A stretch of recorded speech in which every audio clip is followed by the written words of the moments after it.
Mga kababayan, ladies and gentlemen, assalamualaikum. Madayaw, mayong adlaw kaninyong tanan. Magandang araw sa inyo lahat. Unang-una, nagpapasalamat po ako sa lahat ng mga naririto ngayon at patuloy na kaagapay ng Office of the Vice President sa paglilingkod sa mga Pilipino. Hindi matatawaran ang halaga ng inyong kontribusyon sa mga proyekto at programa ng OVP para sa ating mga kababayan. The Office of the Vice President would not have accomplished even half of what we have achieved without your trust in the integrity of the OVP, your dedication to public service, and your commitment to uplifting the lives of the Filipino people. We have a long list of organizations to thank, from the government and private sectors, from the business community, people's organizations, local government units, and private individuals. Last year, Pasidungog was a celebration of partnership we forged through the values we all uphold as government institutions with a common pursuit of a better life for Filipinos. We continue to celebrate our partnerships today as we take a closer look at the changes that happen to the individuals, families, groups, or communities that we have reached. The impact of our collaborations on the lives of those who needed medical care, burial assistance, immediate relief assistance, food aid, free public transport, and school supplies has been incredibly significant. And our delivery of public services have profoundly made a difference in the lives of our people. When we brought government programs to the communities through our satellite offices and extension offices, we essentially brought the government right to the doorsteps of Filipino homes.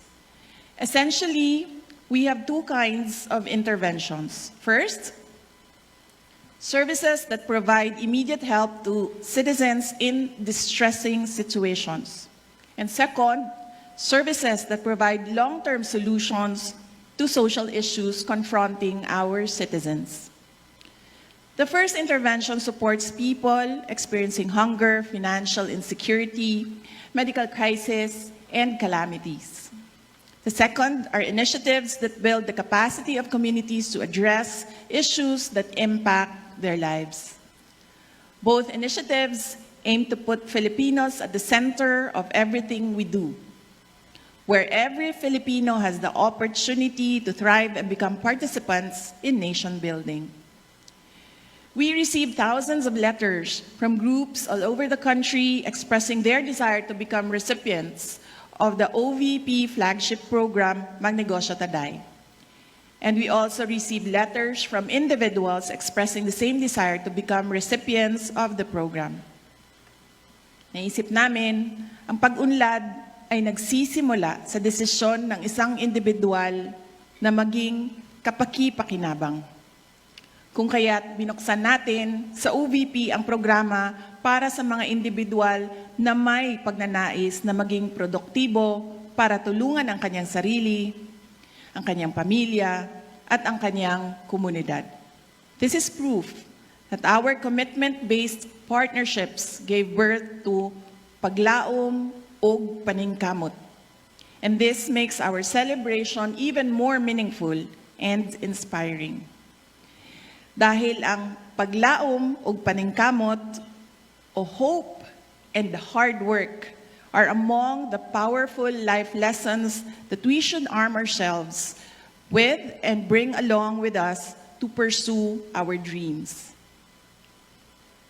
Hope and hard work strengthen the spirit and resolve to overcome times of despair, adversity, and desperation. One who works hard is one who hopes.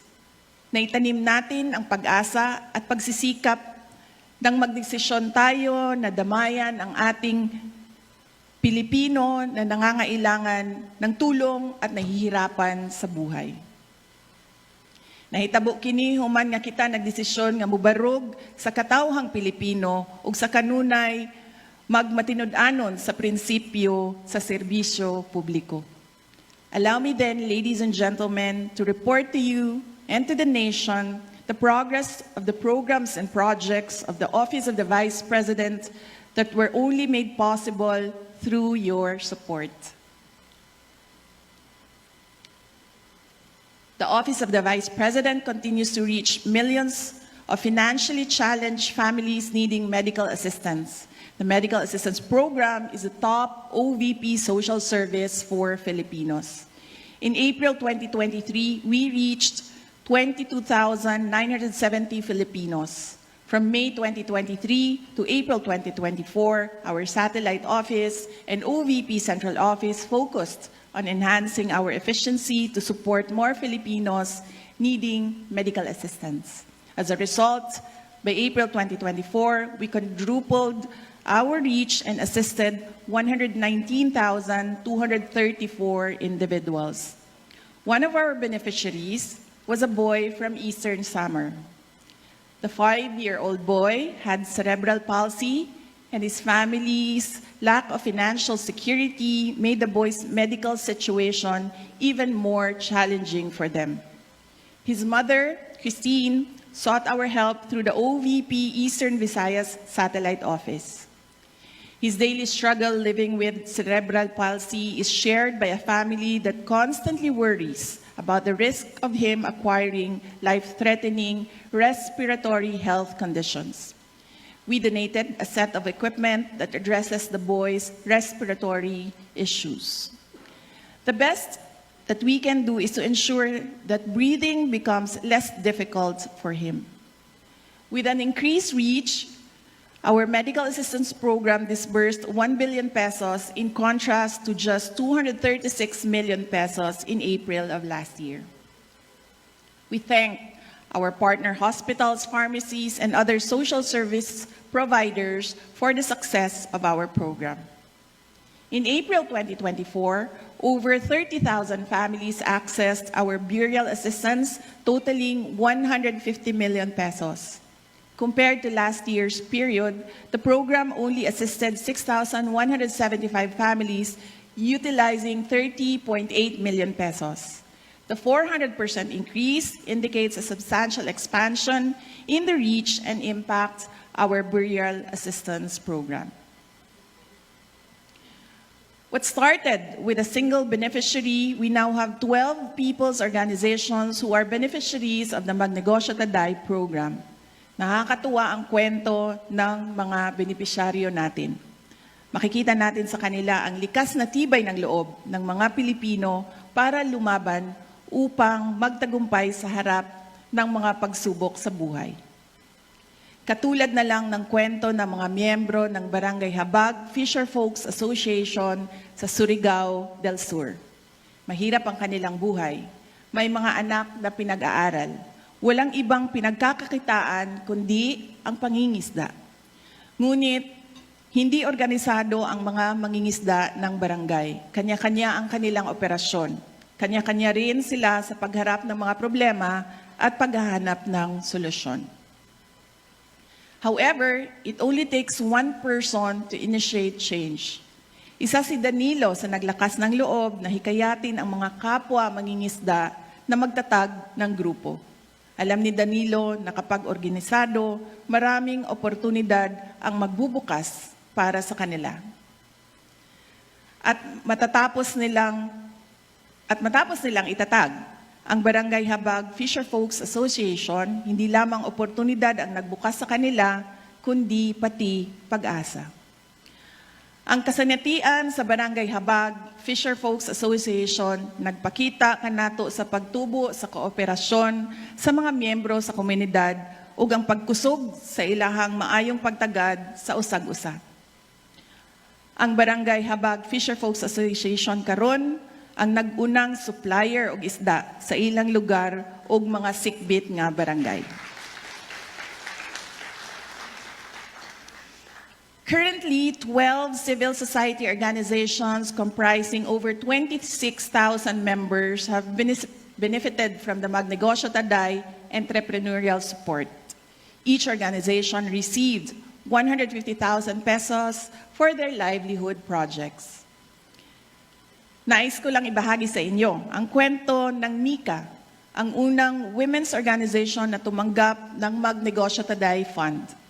Ang mga miyembro ng Mika ay nakapagkita sa akin noong Marso para ipaabot sa OVP ang kanilang pasasalamat sa kanilang narating 2 taon pagkatapos nila naging recipient ng programa. Dalan din nila ang application forms para sa akin dahil nais kong maging member ng Mika.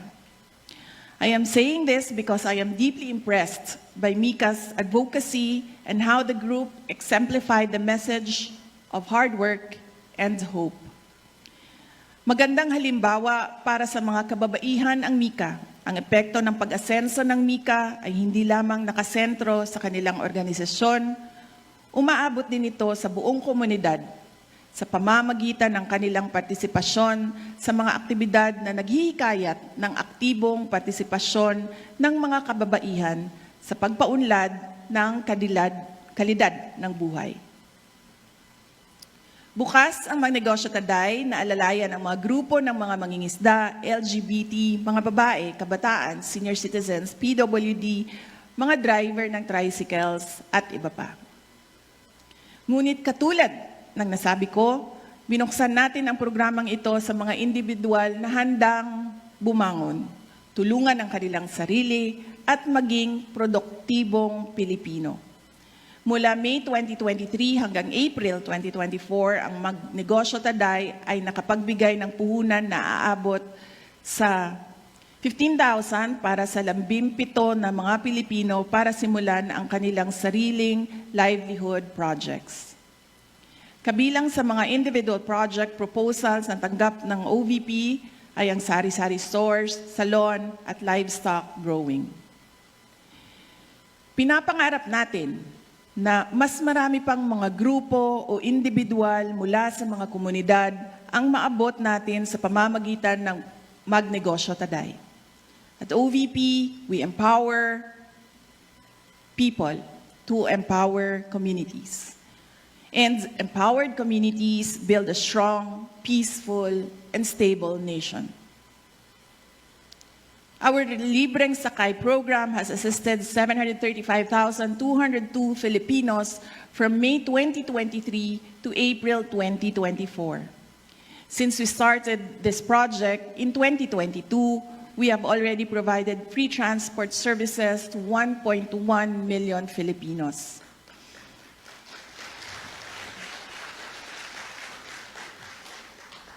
Noong Marso, ipinakilala natin si Drew na isang residente ng Quezon Province bilang pang-1 milyong pasahero ng ating libreng sakay bus. Habang nasa Manila, naging pasahero siya ng libreng sakay mula sa Ortigas Station patungo sa Cubao Q-Mart. Nalaman natin na yon ang unang pagkakataon na sumakay si Drew sa libreng sakay bus ng OVP. Our free transport service program has helped commuting students, the general public, and people like Drew and Emeline who works at a BPO company in Cebu. Kada adlaw gaatang si Emeline sa bus nga atong gi-assign diri sa Cebu. Tungod kay matod niya, duna siya'y matigom gikan sa budget nga alang unta sa pamasahe. Ang tinigom nga plete, gamiton na lang sa lain pang mas importanteng galastusan sa panimalay. Mayroon na tayong 7 bus na nagbibigay ng libreng sakay sa ating mga kababayan sa buong Pilipinas. Isa sa Bacolod, Cebu at Davao at 4 naman sa Metro Manila. Partner natin dito ang mga jackliner sa NCR, Vallecar Transit sa Bacolod at Cebu at Bachelor Express sa Davao. Daghang salamat sa inyong suporta ug tabang dili lamang sa OVP kundi sa atong mga nanginahanglan na katawhang Pilipino. Isa rin sa mga una nating ginawa noong 2022 ay pagpasok natin sa OVP ang pagtatayo ng Disaster Operations Center o DOC. Ang DOC ay siyang nangunguna sa mga relief operations ng ating tanggapan at ito rin ang namamahala ng ating kalusugan food trucks. May mga from May 2023 to April 2024, the DOC conducted 92 relief operations which served 205,692 families all over the country. During these operations, 39,138 relief bags amounting to more than 37 million and 15,000 food bags amounting to more than 6 million were also provided. Isa sa mga nagawa ng OVP-DOC ang pagtulong sa mga biktima ng baha sa Lucena City noong Mayo. Ang ating team ay naghatid din ng tulong sa mga biktima ng baha sa Davao Region na umabot sa lampas 26,000 na pamilya sa pagsisimula ng 2024. Ang ating kalusugan food trucks naman ay naghatid ng pagkain sa mga relief responders na nandoon sa komunidad na apektado ng landslide sa Davao de Oro. Ako mismo ay sumaksi sa isang trauma session na ginawa para sa mga batang nakaligtas ng landslide sa probinsya. Nananawagan din tayo sa mga LGU na maging proactive sa pagresponde sa banta ng landslide, baha at iba pang kalamidad. Kabilang na dito ang paglilipat ng mga kababayan mula sa mga disaster risk areas sa mga ligtas na lugar. Maraming salamat sa mga satellite offices na nasa front lines para masiguro na maayos ang paghahatid natin ng tulong sa mga biktima ng mga kalamidad. Samantala, ang ating RISE program ay nakapagbigay naman ng 22,311 food bags sa mga kababayan natin na nahaharap sa krisis at higit na nangangailangan ng madaling tulong. Bilang isang ina, mahalaga sa akin na mahubog natin ang kamalayan at kaalaman ng mga bata para magkaroon sila ng magandang kinabukasan. Nagsisimula ang lahat sa pagtuturo sa kanila kung paano mangarap at pagbibigay sa kanila ng gabay para maisakatuparan nila ang kanilang mga pangarap sa buhay.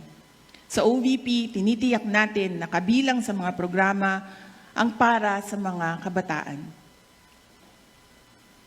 To encourage Filipino learners to value education and environmental stewardship, OVP has distributed more than 186,000 bags containing school supplies and dental kits through the Pagbabago, A Million Learners and Trees campaign. We aim to distribute 1 million bags and plant 1 million trees by 2028. Through the program, we planted more than 266,000 trees from Luzon, Visayas, and Mindanao. Dako ang ako ang paghinaot sa tabang sa mga partners ug sa panguna sa mga satellite offices nga makabuot nato ang atong mga targets. Naniniwala ako at base na rin sa mga sigla at tiyaga ng ating mga satellite office staff at partners mula sa iba't ibang ahensya ng pamahalaan, kabilang na ang DNR, DepEd, Armed Forces of the Philippines, Philippine National Police, NGOs, community groups, church organizations, at mga advocates, magagawa natin ito. Umabot na nga tayo sa iba't ibang liblib na lugar ng Luzon, Visayas at Mindanao para sa ating programa. Narating natin ang mga conflict areas ng UPI sa Maguindanao sa pamamagitan ng ating satellite office sa BARM. Dahil dinadaanan ng maraming giyera, hirap sa pag-aaral ang ating mga kabataan sa lugar. At alam natin na nagiging mas vulnerable ang mga kabataan sa mga conflict areas kung hindi natin sila nabibigyan ng atensyon at tulong. Narating din natin ang mga bundok ng Bukidnon sa pamamagitan ng OVP, Southern Mindanao Satellite Office. Narating din natin ang liblib na lungsod ng Palanan sa pamamagitan ng OVP Cagayan Valley Satellite Office. Isolated area ang Palanan mula sa ibang bahagi ng Sierra Madre. Mararating lamang ito sa pamamagitan ng eroplano, bangka o ilang araw na paglalakbay sa gubat. Ngunit wala namang mas mahalaga para sa isang tapat na lingkod bayan kundi ang tunay na makapaglingkod at maiparating sa ating mga kababayan ang ating serbisyo. Salamat sa mga tumulong sa OVP para marating ng OVP Cagayan Valley Satellite Office ang ating mga kababayan sa Palanan. Meanwhile, the OVP Pansarap Bonds have augmented the nutritional requirements of over 14,000 malnourished and severely malnourished students by providing more than 1.1 million fortified bonds in the past year. Napatunayan ng iba't ibang mga pag-aaral na ang nutrisyon ay may malaking papel sa paghubog ng ating mga kabataan. Hindi lamang ito mahalaga sa kanilang pisikal na mga aktibidad, kundi pati na rin sa kanilang talino. Ang unang hangarin natin ay makita ang pagbabago sa timbang ng mga kabataang underweight at ito ay epektibo sa unang pagpapatupad natin ng programa sa Davao at Nuro sa UP, Maguindanao. Kaya naman, dinala natin ang programa sa Estancia Central Elementary School sa Iloilo. Maraming mga learners sa paaralang ito ang mga undernourished. Sa loob ng 120 days, inaasahan natin ang magandang resulta sa pamamagitan ng pagbibigay sa mga kabataan ng nutritional bonds na may 10 flavors na pinatibay ng mga nutrients tulad ng vitamin A, carbohydrates, protein, calcium, at iron. Kasabay ng programang ito ang masusing pagsubaybay ng mga nutritionists sa pag-unlad ng kalusugan ng mga bata. Our You Can Be VP program, or You Can Be Vice President program, also continued, and our participants joined me during my official trips abroad. The program already has 5 student participants. We envision that through this program, we will be able to foster leadership among the youth and instill in them the skills they need to develop to become effective leaders. One of the program participants was Elise. She embodies someone who knows what she wants, but also knows that she must work hard to get it. One day, we received a letter from Elise in which she expressed her desire to participate in the program after learning about it from several social media posts. It was for me a demonstration of her character as a young Filipino with a dream and the determination to make this dream come true. Hindi po tayo laging nakakatanggap ng sulat na katulad ng sulat na ipinadala sa atin ni Elise. Nakita natin sa kanya ang mga ilang bagay na nais nating pamarisan ng ibang mga kabataang Pilipino. We selected Elise as a You Can Be Vice President participant as she joined me in Kuala Lumpur, Malaysia in February. After the program, we learned from Elise that she won as the Student Council President of Santa Cruz Integrated High School in Lubao, Pampanga. She embodies hard work, optimism, and determination, and her self-confidence will tremendously help her fulfill her dreams. At this point, allow me to honor the 4 other student leaders who have joined me on my official trips abroad since we started the program in 2022. Trix is a grade 9 student from Dinalupihan, Bataan. Naomi is a grade 8 student from Bacolod, Negros Occidental. Kester is a grade 4 student from Danao, Cebu. And Shara May is a grade 8 student from Northern Samar.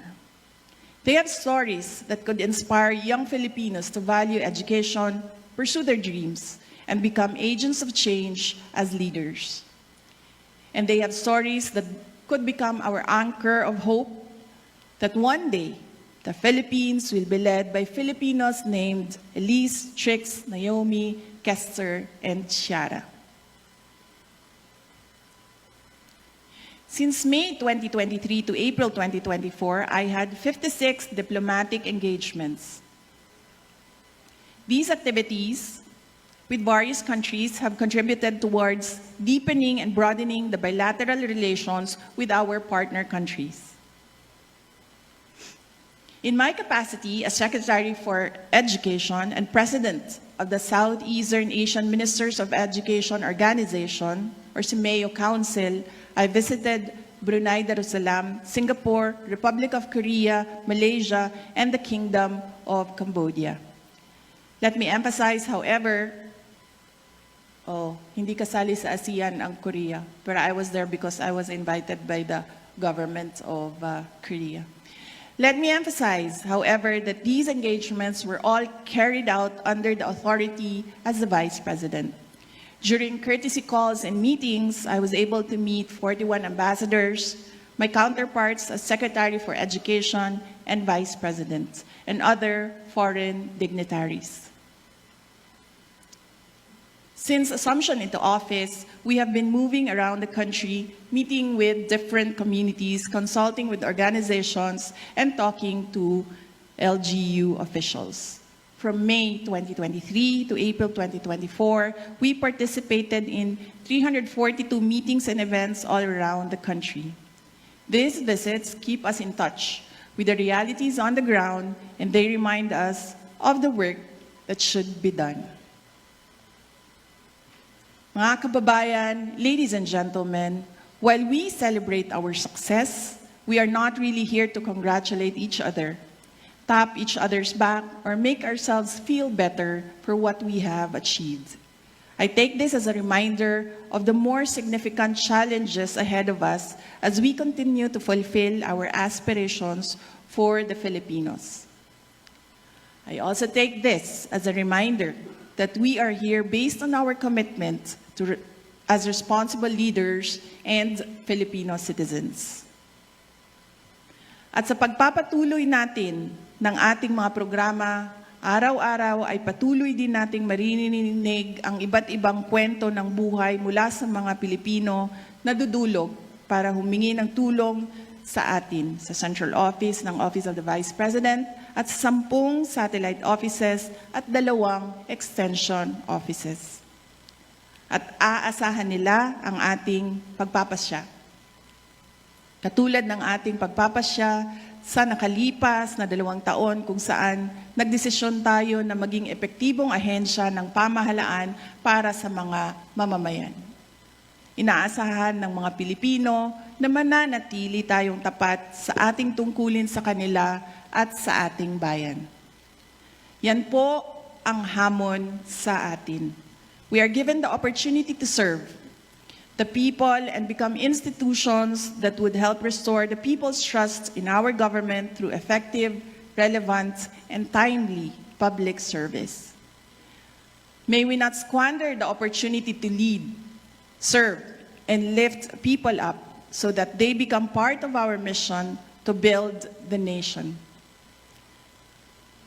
Lastly, let me say that the power of collaboration to make things happen can only be put into play if all the actors involved, if all of us here fully dedicate, fully commit to honoring our social contract with the people. And we have proven that we are focused, we are resolute, we are strong. Mga kaigsuunan, wala pa natapos ang atong kontrata sa mga Pilipino.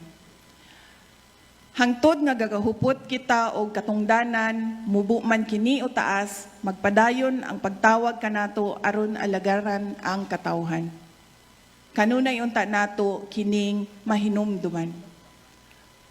Og sa kanunay, unta kita magpabilin nga mga lider ug mga taong gobyerno nga galantaw sa kaayuhan sa mga Pilipino.